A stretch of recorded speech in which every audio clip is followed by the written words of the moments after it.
What? Jim Harbaugh has gotten rid of everything but the logo on the side of the helmet of the Chargers, bro. Everybody's gone. They say some coaches are a leader of men, others are capable of galvanizing the troops, and then there are some of these coaches that bring in their own tradition. Life is about to change in San Diego. Why do I always do it? Life is about to change in LA quick. Jim Harbaugh, barely been there longer than 2 months. Done cleaned house. Austin Eckler, looks like you fell off. Welcome to the Commanders. Oh, by the way, they just traded their quarterback, and now the Commanders just doing Commander things at this point, right? But like, good luck out there. Mike Williams, you cost too much. Coming off a torn ACL. Pleasure doing business with you, but your services are no longer needed. Welcome to free agency. With a bad knee. Tough. And now Keenan Allen? What? Why am I looking at my phone and seeing this notification that Keenan Allen's been traded? Arguably the best player on the Chargers last year. Justin Herbert's go-to weapon. Keenan Allen got traded? 33-year-old Keenan Allen, who's offered a pay cut, didn't want to take it. Jim Harbaugh said, all right, cool. Bye. Keenan Allen's a Chicago Bear.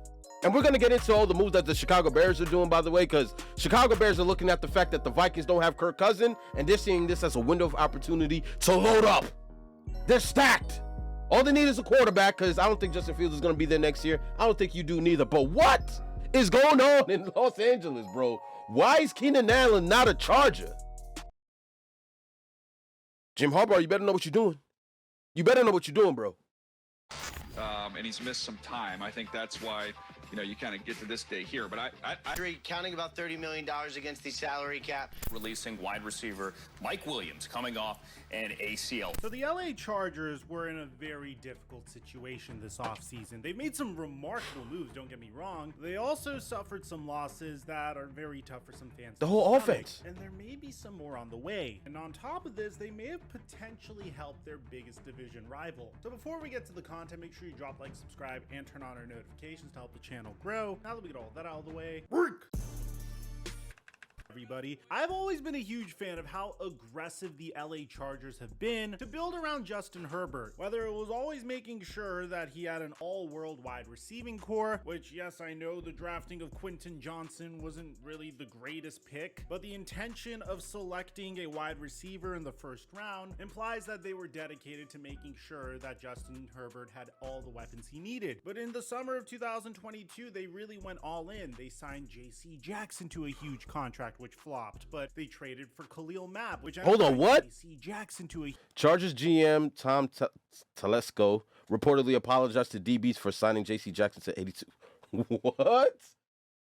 You apologizing? Damn, JC, that's damn. I mean, he walked out with the bank though, but that's crazy for a GM to put that out there. A huge contract which flopped, but they traded for Khalil Mack, which ended up being one of the greatest moves they've made since drafting Justin Herbert. That was a no-brainer. Khalil Mack was able to notch 17 sacks this past year. He's had 25 sacks since joining the LA Chargers alone. And this team was consistently going all in because Justin Herbert was on a rookie scale contract. Unfortunately for them, they had Brandon Staley as their head coach, who just proved to be completely inept whenever it came to managing football situations. At this point, I guess you could either say Brandon Staley is a fraud or is just a really good defensive coordinator, but not necessarily the greatest head coach. Or maybe he gets it'd be like that in the future. All I could say is he definitely squandered a team that had the potential to make it to the Super Bowl, and we made a whole video on that. The crazy thing is when the Chargers traded for Khalil Mack, the hope was that he would pair with Joey Bosa to make one of the most feared rushing duos in the NFL. For and real. the crazy thing about this is Joey Bosa was only able to play in 14 games with Khalil Mack. He only started in 9 of those games. Bosa has been battling injuries for the past 2 years. So all of this puts the Los Angeles Chargers in a very challenging situation. Now look, I think the Chargers have made remarkable moves so far during the offseason. I love the big swing for Jim Harbaugh. I think it could be the difference between Justin Herbert finally making that run to the Super Bowl, or finally giving the Kansas City Chiefs some legitimate competition in their division, or consistently failing in these types of close game situations that Brandon Staley failed in. But at the same time, the new general manager of the Los Angeles Chargers, Joe Hortiz, inherited a very difficult salary cap situation. You see, when you go all in on a team, typically you start paying your best players the amount that they want, with the knowledge that one day the chickens are going to come home to roost. To give you an idea, last last year, the Los Angeles Chargers restructured Keenan Allen and Mike Williams to save $14.5 million heading into free agency. They also did the same thing for Joey Bosa and Khalil Mack. And now, as a result of it, they had to pay back this year. When you look at the highest cap hits for 2024, obviously the top players are going to be quarterbacks. So Deshaun Watson has the highest cap hit for the Cleveland Browns. Then you got Dak Prescott, Kyler Murray, Matthew Stafford, and Daniel Jones. But when you get to non-quarterback cap hits, Daniel Jones ain't worth a penny. I wouldn't take $1 cap hit for Daniel Jones, bro. that's when you get into some trouble for the Los Angeles Chargers, because you have Khalil Mack, then Joey Bosa, Keenan Allen, Aaron Donald, and then Mike Williams. This situation has put the Los Angeles Chargers in a very difficult position, because it means that they'll likely have to release or trade either Joey Bosa, Khalil Mack, Keenan Allen, or Mike Williams in order to get underneath the cap threshold. And it's a very difficult decision to make. The only player that has been consistent out of this core group is Khalil Mack, who's been awesome ever Stop since it. he Keenan arrived Allen in been Los consistent too. Angeles, but obviously he's getting a little older. He's going into his 11th season in the NFL. In the case of Joey Bosa, whenever he's on the football field, he's incredible. He's going into his 9th season in the NFL, and over the past 2 years, he hasn't been on the football field. Then you have Mike Williams and Keenan Allen. Mike Williams is entering his age 30 season and is incredible when he's on the football Williams already field. 29? And the same thing could be said about Keenan Allen, who's currently 31 years old, who has had injury issues throughout his career, but recently he's done a better job staying on the football field. And it seems like part one of the Chargers' plan was officially kicked underway when they announced that they were releasing Mike Williams in order to save $20 million against their cap and allowing Mike Williams to become a free agent. Obviously, this is not an easy move to make if you're the Los Angeles Chargers, but it's a move that they were anticipating. You don't draft a wide receiver in the first round of the NFL draft if you don't suspect moving on from a wide receiver. But this kid has to live up to the expectations, bro. Like that Quentin Johnson kid barely did anything his rookie year, bro. There were a lot of reports about him dropping balls in practice. He was barely able to get on the field until the season was basically over, bro. Like, to get rid of your stars, I mean, salary cap issues, but that boy Quentin's gonna have to step up, bro. In the future. So in the case of the LA Chargers, they were hoping that Quentin Johnson could take over for Mike Williams or Keenan Allen once they had to depart with one of those players. And ultimately, it became Mike Williams. Now, can Quentin Johnson take over for the role that's left behind by Mike Williams? It's very difficult to say. He had a very underwhelming rookie season, especially compared to Jackson Smith-Njigba and Zay Flowers, who he's consistently getting compared to. But who knows? Maybe year 2 is what he needs to take the next step. Maybe the Greg Roman offense will make things easier for him, or maybe he's just going to continue to regress. At the end of the day, when Quentin Johnson was drafted, he was perceived as a similar type of player as Mike Williams, a big-bodied red zone threat who apparently had stone hands in his first year. In the case of Mike Williams, it's really tough to see him go because whenever he's fully healthy, he is one of the top wide receivers in the NFL, but so far Ain't nobody ever called Mike Williams a top wide receiver in the NFL. He's probably one of the top long ball receivers, in the NFL, deep threat receivers. But ain't nobody called Mike Williams top 10 when healthy. Come on, man. You tripping. Microphone, you tripping.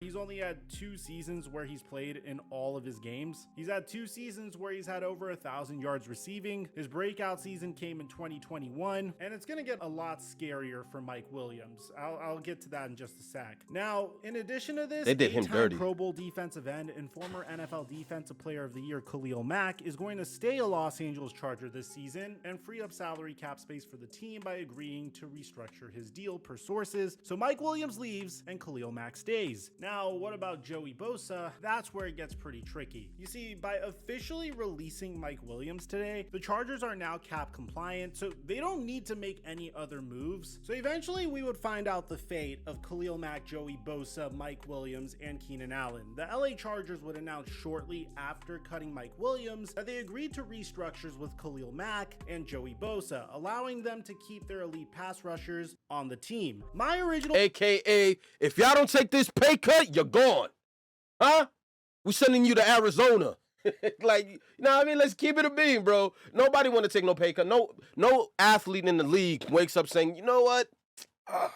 I'm gonna give back a couple of millions to $1 billion organization. I don't need it, bro. It's all about leverage at the end of the day. Bosa didn't want to leave. Khalil Mack didn't want to leave. So we're gonna give y'all a light little discount. Know what I'm saying? We're not trying to get traded. Little assumption was maybe the LA Chargers decide to part ways with one of their wide receivers and one of their pass rushers. I was personally speculating maybe Joey Bosa leaves due to his recent injury history. It seems like I was completely wrong, because in an absolute bombshell of a report, the LA Chargers approached star wide receiver Keenan Allen about a pay cut today, which he declined. The team then decided to trade him away to Chicago. According to Adam Schefter, the LA Chargers are trading wide receiver Keenan Allen to the Bears for a 4th round pick, as Jay Glazer reported. I know Chargers fans might do a spit take, but I actually think this is an incredible trade for both sides. You have to understand where each team is coming from. The LA Chargers are doing whatever they can to save money against the cap as they recover from the Tom Telesco era. The best way for them to do that was cutting Mike Williams, restructuring their pass rushers' contracts, and trading Keenan Allen, who has been incredible, don't get me wrong, but he's also about to turn 32 years old, and he's already played in the NFL for over 10 seasons. In addition to that, Greg Roman offenses haven't historically been the most prolific passing offenses, and the Chargers have the opportunity to draft a wide receiver in the 1st round of the NFL draft because they have the 5th overall pick in the NFL draft. You have a wide receiver that you spent a 1st round pick on. Chargers have the 5th overall pick? Damn. You have the opportunity to select another wide receiver with the 5th overall pick in this year's NFL draft. It's not a big deal if you do or if you don't, although it is kind of scary depending on Quentin Johnson to be your wide receiver 1, and you do get pretty good value in return for Keenan Allen. Now, before you click off this video, a 4th round pick is an overpay for Keenan Allen. And this isn't to say Keenan Allen's terrible by any means. This is a man that's made it to the Pro Bowl in 6 of his past 7 years. Truly one of the best wide receivers in the NFL. The problem is his age. Keenan Allen is going into his age 32 season. This is a similar type of trade as when the Cowboys traded Amari Cooper to the Browns, or when the Houston Texans traded Brandon Cooks to the Cowboys. The first team is trying to move away from this wide receiver's cap hit, and usually the wide receiver is still in his 30s and might have 1 to 3 more seasons left. Now, I'm not saying that this is a bad trade for the Chicago Bears. This is an excellent trade for the Chicago Bears. I'm saying that the fact that the Chargers got a 4th round pick in return for a player that has been on their roster for 10 years that was selected in the 3rd round is excellent, and you should be very proud of that return. For the Chicago Bears, this trade was a no-brainer. Whether you decide to select Caleb Williams with the #1 overall pick in the 2024 NFL draft and completely reset the clock at the quarterback position contract-wise, or move forward with Justin Fields, whoever decides to take snaps for you next year is going to be significantly more comfortable with this brand new offense that you built. DeAndre Swift, DJ Moore, and now Keenan Allen. Keenan Allen brings a great veteran presence into that locker room. And now the Bears have flexibility with the 9th overall pick in this year's NFL draft as well. I think this was a home run for the Chicago Bears, and I give Bears are killing it, bro. Trade. I give the Chargers a B-,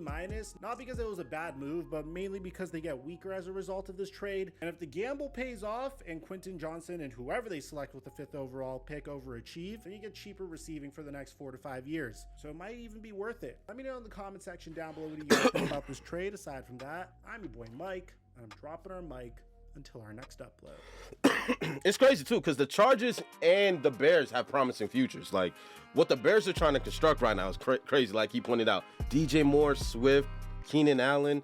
You get the 1st overall pick. Everybody says, the consensus says it's gonna be Caleb Williams. Joe, that's loaded to me, bro. That seems really loaded to me. The Bears are doing some great things, and not to mention the Chargers have the 5th overall pick. Could you imagine if they get Marvin Harrison Jr.? A lot of people, Jr. A lot of people don't know where he's gonna go. Like, Chargers might potentially move up in the draft, get that wide receiver that they want for Herbert. But it was a crazy move to get rid of Keenan Allen, like, in my opinion. Like, that came out of nowhere. But let me know in the comment section what you thought of the video. But yo, it is what it is. Chicago Bears make a huge trade. No, neither team loses. But man, it just seems like for a team that didn't win the Super Bowl to be going through a rebuild season with a franchise quarterback is going to be tough. But, you know, Jim Harbaugh has won a championship before. So, well, no. He's made it to the Super Bowl before. Did he win the Super Bowl? Now let me know in the comment section. I remember you win it. No, 49ers lost to the Ravens. No, he hasn't won the Super Bowl. All right, well, he's trying to win the Super Bowl with Justin Herbert. So we'll see what they could pull out in Los Angeles. I'm going to holler at you guys next video. My bow.